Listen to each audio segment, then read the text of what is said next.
Hello friends, study with bank के current affair session में आपका स्वागत है।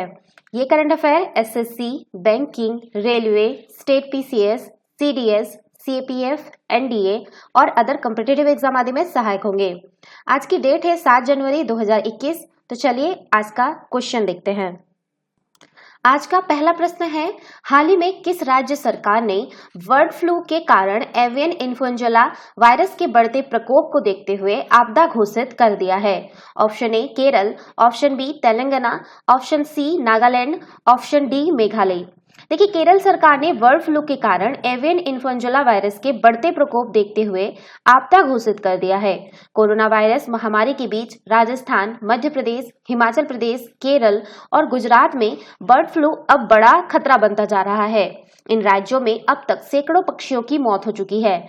उत्तर प्रदेश, उत्तराखंड, हरियाणा, पंजाब, कर्नाटक, झारखंड, बिहार, तमिलनाडु और जम्मू कश्मीर अलर्ट पर है। तो इसका जो सही आंसर होगा ऑप्शन ए केरल।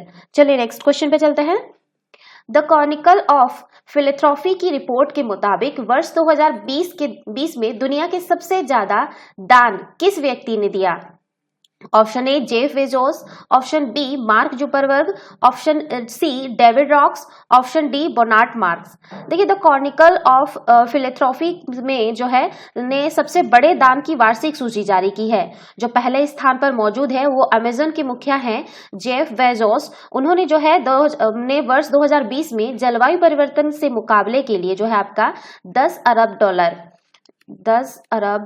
डॉलर, ठीक है, यानी जो अगर करेंसी में हम लोग देखेंगे इंडियन करेंसी में तो 732.39 अरब रुपये हो रहे हैं, ठीक है, अरब रुपये अगर इंडियन करेंसी में देखा जाए, ठीक है, और इसका दान किया है। और दूसरे स्थान पर है आपका फिल नाइट और उनकी पत्नी पैनी ने किया है। नाइट और उनकी पत्नी ने है जो है नाइट फाउंडेशन को जो है 90 करोड़ डॉलर और ओरेगन यूनिवर्सिटी को जो है 30 करोड़ डॉलर दिए हैं।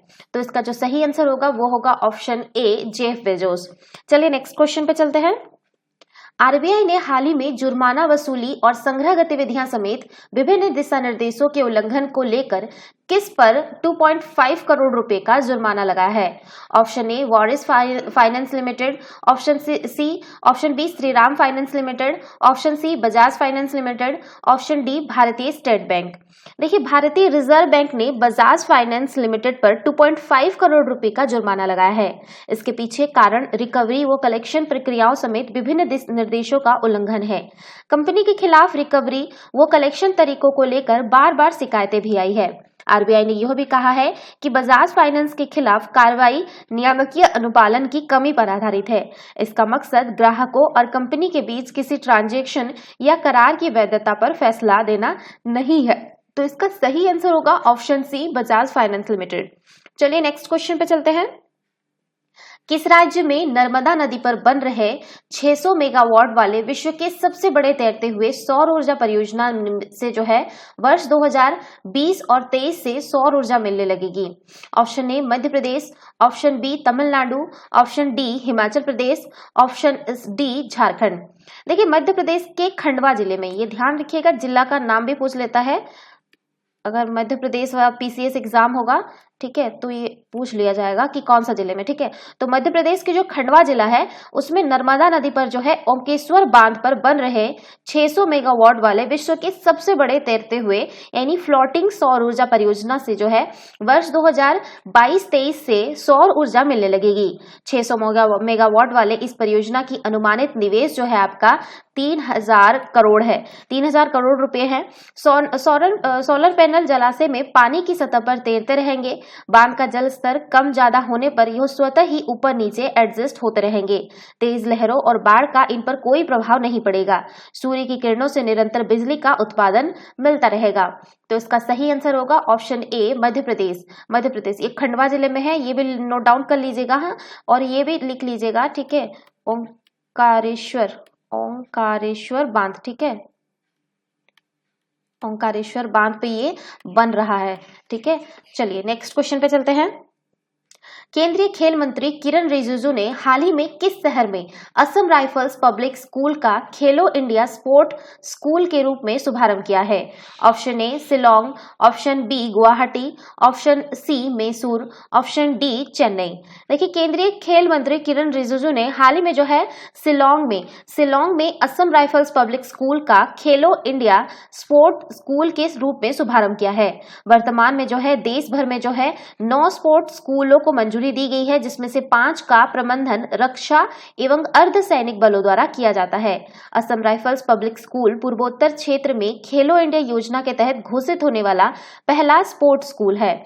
तो इसका सही आंसर होगा ऑप्शन ए शिलोंग। चलिए नेक्स्ट क्वेश्चन पे चलते हैं। भारत में ब्रिटेन का उच्चायुक्त निम्न में से किसे नियुक्त किया गया है? Option A Vikram Durgeswami, option B Alexander Ellis, option C Moin ul Haq, option D Vikram बस्त्री।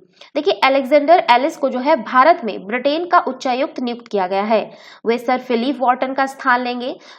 Alice Britain में उपराष्ट्रीय सुरक्षा सलाहकार के पद पर थे। इससे पहले वे लिस्बन और ब्राजील में भी सेवारत रह चुके हैं। तो इसका सही आंसर होगा ऑप्शन बी अलेक्जेंडर एलिस।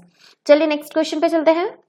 हाल ही में संयुक्त राष्ट्र संघ ने अमेरिका और इजरायल की आपत्तियों के बावजूद कितने अरब डॉलर का बजट पारित कर दिया है? ऑप्शन ए 3.2 अरब डॉलर, ऑप्शन बी 2.6 अरब डॉलर, ऑप्शन सी 3.9 अरब डॉलर, ऑप्शन डी 2.8 अरब डॉलर। देखिए, हाल ही में जो है संयुक्त राष्ट्र संघ ने अमेरिका और इजरायल की आपत्तियों के बावजूद 3.2 अरब डॉलर का बजट पारित किया है। संयुक्त राष्ट्र संघ की वर्तमान बजट प्रक्रिया से संबंधित जानकारी में बात करें तो संयुक्त राष्ट्र के नियमित परिचालन बजट को आमतौर पर क्रिसमस से पहले आम सहमति से अनुमोदित किया जाता है, लेकिन इस वर्ष अमेरिका और इजरायल जैसे देशों की आपत्तियों के कारण राजनयिक वार्ताओं में अधिक समय लगा।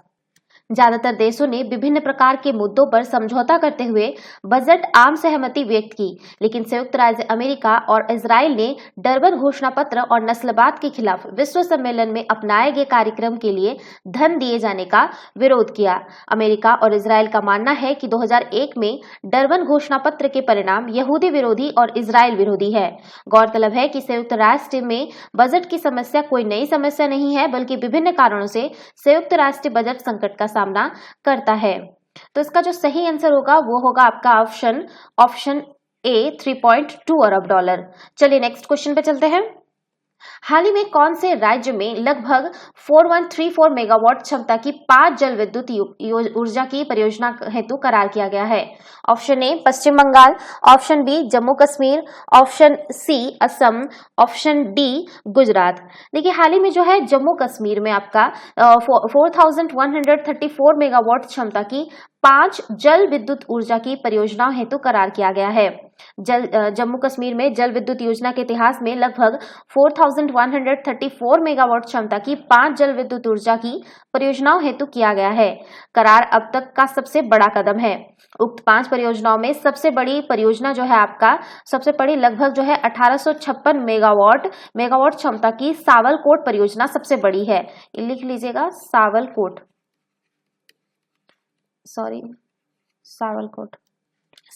परियोजना। ठीक है, सावलकोट परियोजना है जो सबसे बड़ी है इनमें से, जिनका कितना है 1843 मेगावाट है। ठीक है, और सावलकोट परियोजना देश की सबसे बड़ी परियोजनाओं में से एक है। प्रस्तावित जल विद्युत ऊर्जा परियोजनाओं से लाभ के बारे में बात करें तो अभी जम्मू कश्मीर की जल विद्युत ऊर्जा का सही मायने में दोहन नहीं हो पा रहा है, जबकि देश में सबसे ज्यादा जल विद्युत ऊर्जा की संभावना वाले राज्यों में जम्मू कश्मीर शामिल है। उक्त 5 परियोजनाओं पर करार होने से जम्मू कश्मीर आगामी वर्षों में जल विद्युत ऊर्जा क्षेत्र में बड़ा केंद्र बनेगा। तो इसका सही आंसर होगा ऑप्शन बी जम्मू और कश्मीर। चलिए नेक्स्ट क्वेश्चन पे चलते हैं।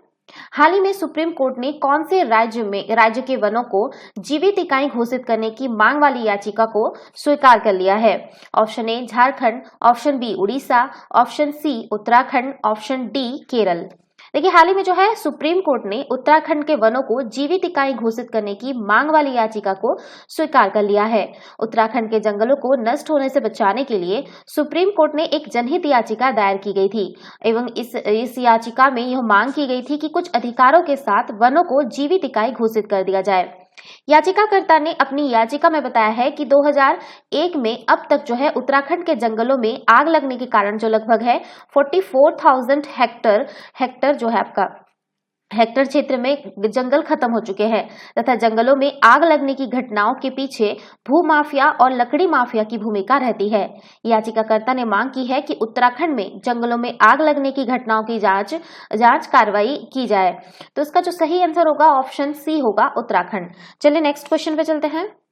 आदिवासियों की आजीविका में सुधार लाने हेतु कौन से राज्य के 5 जिलों में ट्राइफूड यानी जनजातीय खाद्य पार्क की स्थापना के लिए एक समझौता ज्ञापन पर हस्ताक्षर किए गए हैं? Option A Karnataka, option B Rajasthan, option C Chhattisgarh, option D Madhya Pradesh. देखिए आदिवासियों जो वनवासी और कारीगर है उनमें की आजीविका में सुधार लाने तथा जनजातीय सशक्तिकरण को बढ़ावा देने हेतु जनजातीय कार्य मंत्रालय के तहत ट्राइफेड और अखिल भारतीय वनवासी कल्याण आश्रम ने जो है आपका मध्य प्रदेश में 5 जिलों में ट्राइफूड यानी जनजातीय खाद्य पार्क की स्थापना के लिए एक समझौता ज्ञापन पर हस्ताक्षर किए हैं। ट्राइफूड पार्क एक प्रकार के खाद्य प्रसंस्करण केंद्र है जिनका लक्ष्य लघु वनोपज को बढ़ावा देना है। ट्राइफूड पार्क में स्थानीय वन धन केंद्रों से कच्चे माल की खरीद की जाती है और उन्हें ट्राइब्स इंडिया के आउटलेट के माध्यम से देश भर में बेचने के लिए प्रसंस्कृत किया जाता है। वर्ष 1987 में गठित भारतीय जनजातीय सहकारी विपणन विकास संघ यानी ट्राइफेड, जिसका पूरा हम शॉर्ट में बोल दिए हैं, पूरा नाम है इसका आपका भारतीय जनजातीय सहकारी विपणन विकास संघ, ठीक है। और जनजातीय कार्य मंत्रालय के प्रशासनिक नियंत्रण के तहत राष्ट्रीय स्तर का एक शीर्ष संगठन है जिसका मुख्यालय जो है आपका नई दिल्ली में है। ये ध्यान रखिएगा, ठीक है। ये ट्राइफेड जो है आपका ट्राइफूड, ये इसका, ठीक है। इसका जो मुख्यालय है कहाँ पे है? नई दिल्ली में है। और इस संगठन का प्राथमिक उद्देश्य जनजातीय लोगों का सामाजिक एवं आर्थिक विकास सुनिश्चित करना है। तो इसका जो सही आंसर होगा वो होगा ऑप्शन डी, मध्य प्रदेश। तो ये थे आज के करंट अफेयर। वीडियो पसंद आए तो लाइक, शेयर और कमेंट करना ना भूलें। और डेली जीके से रिलेटेड क्वेश्चन के लिए आप रूरल एकेडमी को सब्सक्राइब कर सकते हैं। Thanks for watching. Have a nice day. Take care.